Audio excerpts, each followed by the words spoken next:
Assalamualaikum warahmatullahi wabarakatuh. Alhamdulillahirabbil alamin.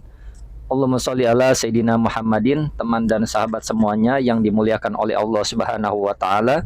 Kita melanjutkan kajian kita di dalam kitab Fathul Qorib. Sudah sampai ke pembahasan sodak atau mahar atau mas kawin. Qala musannifu rahimallahu taala nafa'nallahu bihi wa bi'ulumihi fi darini amin. Faslun aihada faslun fi ahkamis sodaki, di dalam ketentuan hukum-hukum sodak mas kawin atau mahar. Wahwa adapun sodak bifati sod, dengan fathahnya sod, absahu ialah lebih fasih, min kasriha dari kasrohnya sod. Jadi sodak ini ialah mahar. Jadi di sini di fathah sodnya itu lebih fasih daripada mengkasrohkannya sod. Artinya bisa sodak, bisa sidak. Namun yang lebih fasih adalah sodak. Mustaqun ialah diambil minas sodoki dari kata sodoku, bipathis sod, dengan sodnya dipatah, as sodoku. Wahwa adapun sodoku ismun ialah nama lisyadi disulbi, bagi kerasnya tulang punggung. Artinya ya tidak akan bisa dibatalkan ya jadi mahar ini. Kemudian wasyar'an, dan cara syara, ismun ialah sebuah nama limalin, bagi harta wajibin yang wajib apa harta, ala rojuli atas laki-laki, binikahin dengan sebab nikah, awatin atau sebab senggama, awat ya subhatin maksudnya dengan sebab wati syubhah, au mautin atau dengan sebab maut atau kematian. Jadi mahar itu secara syara adalah nama bagi harta yang wajib atas seorang laki-laki dengan sebab nikah atau wati syubhah. Wati syubhah ini ya senggama salah orang. Jadi senggama halal enggak, haram enggak, subhat. Jadi senggama salah orang. Ya misalkan zaman dahulu itu lampu belum ada. Kemudian kebetulan si pengantinnya ini kembar, punya adik tapi kembar wajahnya. Nah, ini dia pas laki-laki ini ya kebetulan bersenggama sama adiknya dan tidak tahu. Nah, kejadiannya ya seperti itu. Namanya wati subhah, itu wajib bayar mahal. Atau maut, kematian. Nah, ini kematian ini akan kita bahas di ibarah selanjutnya. Kemudian wa yustahabbu, dan disunahkan tasmiyatul mahri, apa menyebutkan mahar, fi aqdin nikahi, di dalam akad nikah, walau fi nikahi abdis sayyidi amatahu, walaupun di nikahnya budaknya seorang tuan, amatahu pada budak perempuannya. Nah, jadi mahar ini adalah disunahkan menyebutkan saat akad nikah. Artinya ketika nikah tidak menyebutkan mahar itu tetap sah. Nah, hukumnya disunahkan menyebutkan mas kawin di dalam akad nikah. Walaupun sekalipun dalam nikahnya budak laki-laki majikan pada budaknya perempuan. Seperti itu. Kemudian fayakfi, dan cukup tasmiyatu ayyi syai'in, apa menyebutkan sesuatu apa saja, karena yang ada apa ayu syai', lakin tetapi yusannu ialah disunahkan, akadun adamun naqsi, apa tidak kurang, an asyrati darohima, dari 10 dirham, wa adamu ziyadati, dan tidak lebih, ala khamsati mi'ati dirhamin, atas 500 dirham, kholisotin yang murni apa dirham.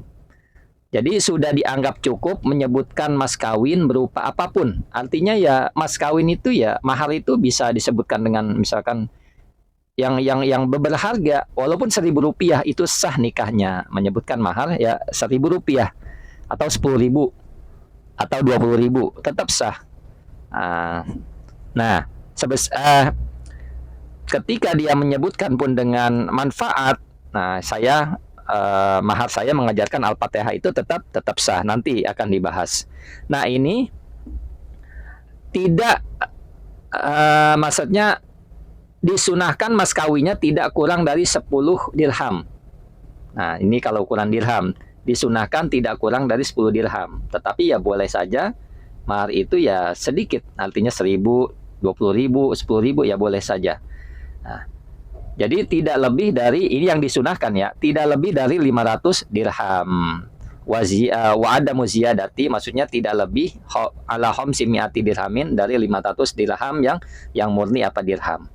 Kemudian wa asy'ara, dan mengisyaratkan kauluhu, apa perkataan musannif, yustahabbu, yaitu lapat yustahabbu, bijawaji ikhla'in nikahi, dengan mengkosongkan nikah, anil mahri, atas mahar, wahwa, adapun demikian, maksudnya adapun hukum, kadzalik, ialah seperti itu, boleh. Jadi dengan istilah disunahkan, musonib ini memberikan isyarat bahwa boleh melakukan akad nikah tanpa menyebutkan mas kawin, dan hukumnya memang demikian, seperti itu.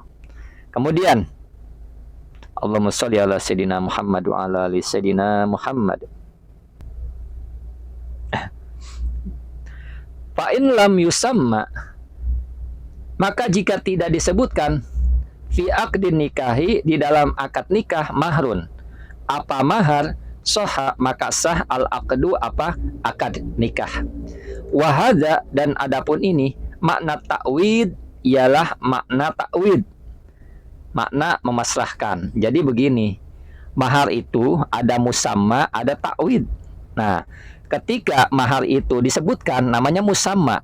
Nah, ketika mahar itu disebutkan, maka wajib mengeluarkan mahar yang telah disebutkan. Misalkan saya nikahkan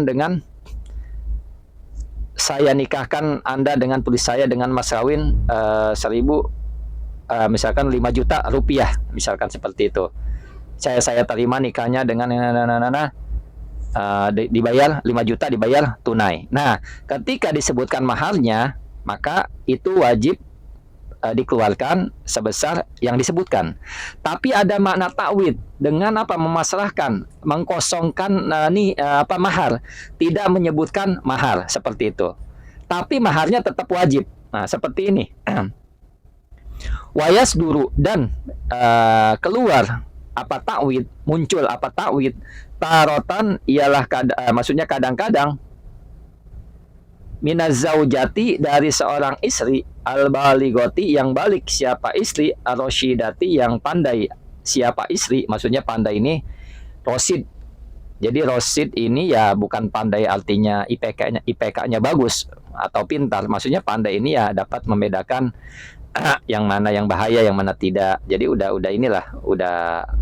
dewasa, seperti itu.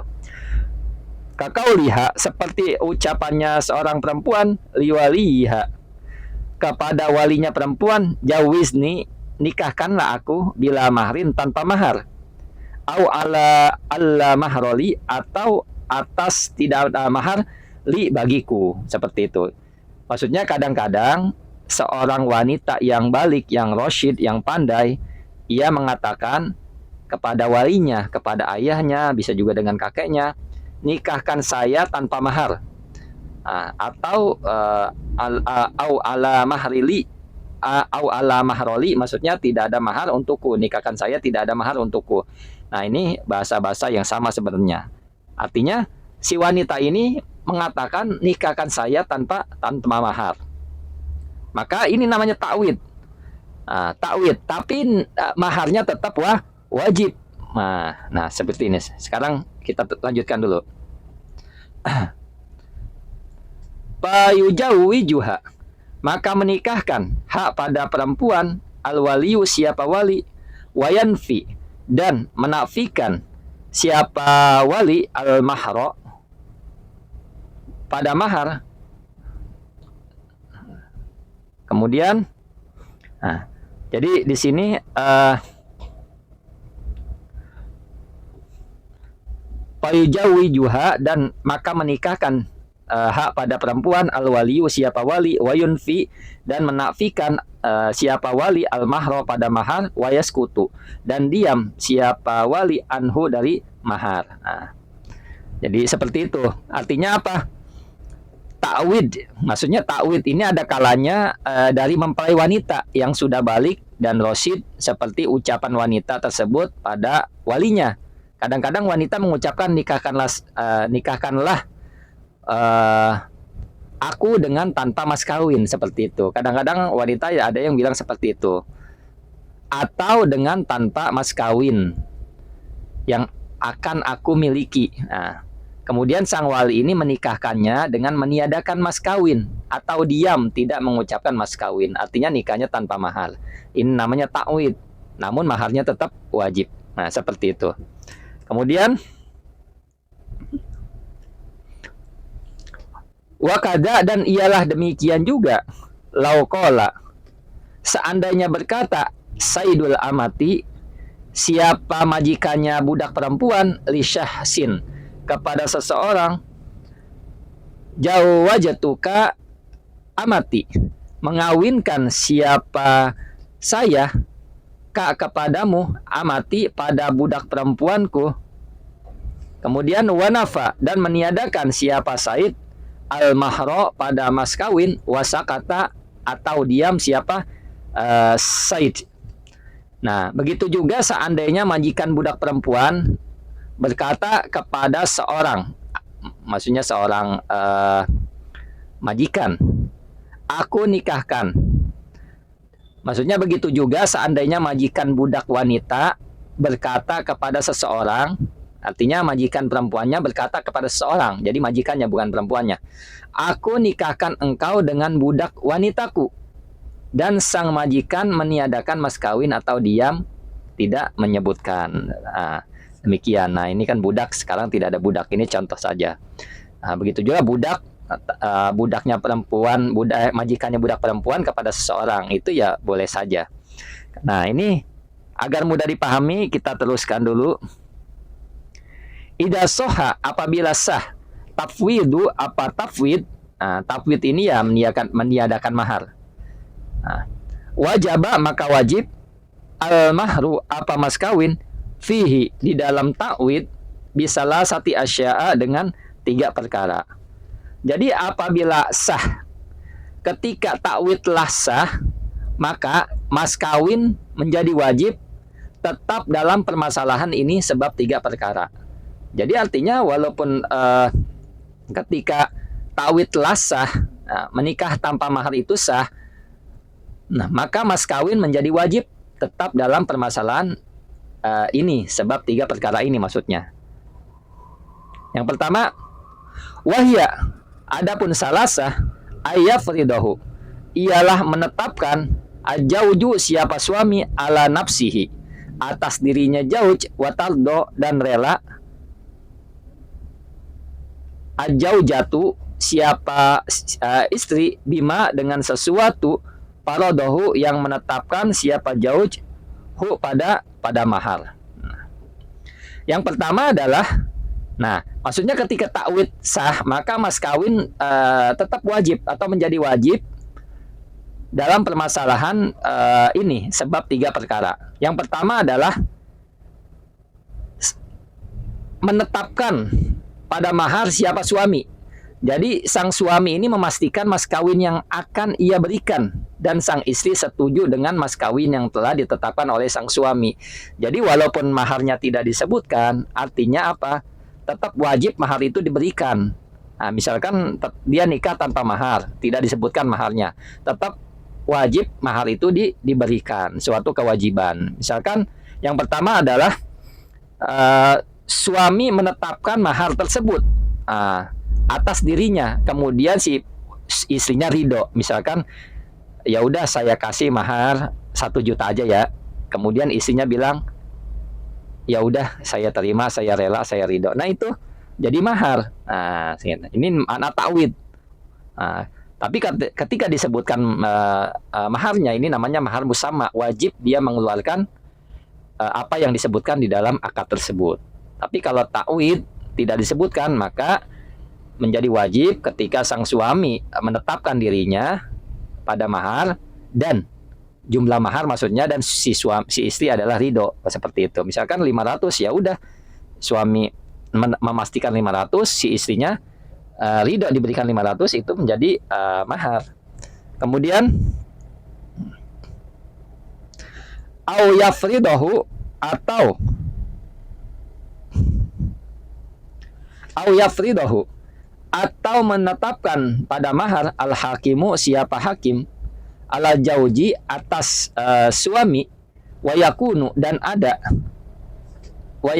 ada al-mafrudu apa yang ditetapkan alaihi atasnya jauj atasnya suami mahrol misli ialah mas kawin umumnya. Nah, sekarang gini, yang kedua adalah seorang hakim memastikan mas kawin yang memang dibebankan terhadap sang suami dan yang dipastikan oleh seorang hakim pada sang suami adalah mahar misil, mas kawin yang sesuai dengan keadaan istri. Jadi mahar misil ini ya istri kita ini ukurannya berapa maharnya gitu, mahar misil ya sama dengan kakaknya, apa sama dengan adiknya.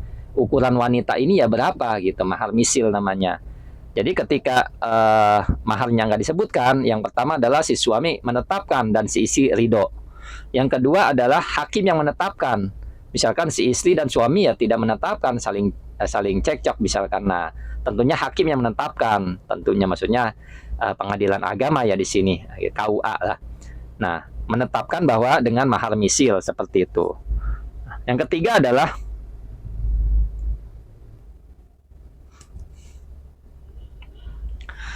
waishtarotu, kita lanjut dulu. Waishtarotu dan disyaratkan ilmu qadi apa mengetahuinya hakim biqadrihi dengan kadarnya mahar. Artinya disyaratkan hakim tersebut mengetahui ukuran mahar misil tersebut. Ya, artinya hakim juga harus pandai mahar misil di suatu tempat seperti itu. Kemudian amarido zaujaini, adapun relanya suami istri bima dengan sesuatu yufriduhu yang menetapkan siapa kodi hu pada ma, kemudian fala yustarotu maka ialah tidak disyaratkan apa ilmun mengetahui maksudnya. Jadi tidak disyaratkan adanya persetujuan dari kedua mempelai terhadap apa yang telah ditentukan oleh hakim. Maksudnya adalah kalau hakim telah memutuskan dengan mahar misil, ya tidak pakai persetujuan antara istri harus ridho, suami harus ridho, tidak, karena hakim yang telah memutuskan. Ketika tidak ada jumlah maharnya, besaran maharnya yang ditetapkan oleh kedua pasangan, maka hakim yang memutuskan dan tidak disyaratkan keduanya harus ridho ketika sudah hakim yang memutuskan. Nah, sekarang yang ketiga, au yadkhulu atau mengumpuli ajauju siapa suami biha dengan istri, ai jaujati maksudnya dengan istri, al mufawwidati yang memasrahkan qabla fardin sebelum penentuan mina jauji dari suami awil hakim ataupun hakim fayajibu maka wajib laha baginya si istri wajib apa mahrul misli apa mas kawin umumnya binafsid dukhuli dengan sebab mengumpuli. Artinya yang ketiga ini adalah sang suami telah menjima sang istri, maksudnya istri yang telah tafwid sebelum ada ketentuan dari sang suami tersebut atau seorang hakim, sehingga bagi sang istri berhak memiliki mahar misil sebab jima tersebut. Nah, yang ketiga adalah seandainya suami belum memutuskan, si istri juga ya belum memutuskan, belum menerima keridoan, artinya suami belum menetapkan apa-apa, tentunya istri ya tidak bertindak apa-apa. Yang kedua, hakim belum menentukan juga. Kemudian dia setelah menikah terjadi jima, maka di sini adalah dari sebab jima tersebut harus dikeluarkan mahar misil dari suami kepada istrinya, seperti itu. Jadi ini namanya yang takwid. Jelas ya, ketika musamma itu wajib dikeluarkan angka yang telah disebutkan pada saat akad nikah. Namun kalau takwid, nikah tanpa menyebutkan mahar, ini takwid namanya, tapi tetap wajib mahar diberikan. Nah, syaratnya ya ini, 3 ketentuan ini. Nah, yang ketiga adalah setelah tatkala dia masing-masing berjima, artinya suami istri berjima, maka pada saat itulah mahar wajib dengan mahar misil, seperti itu. Kemudian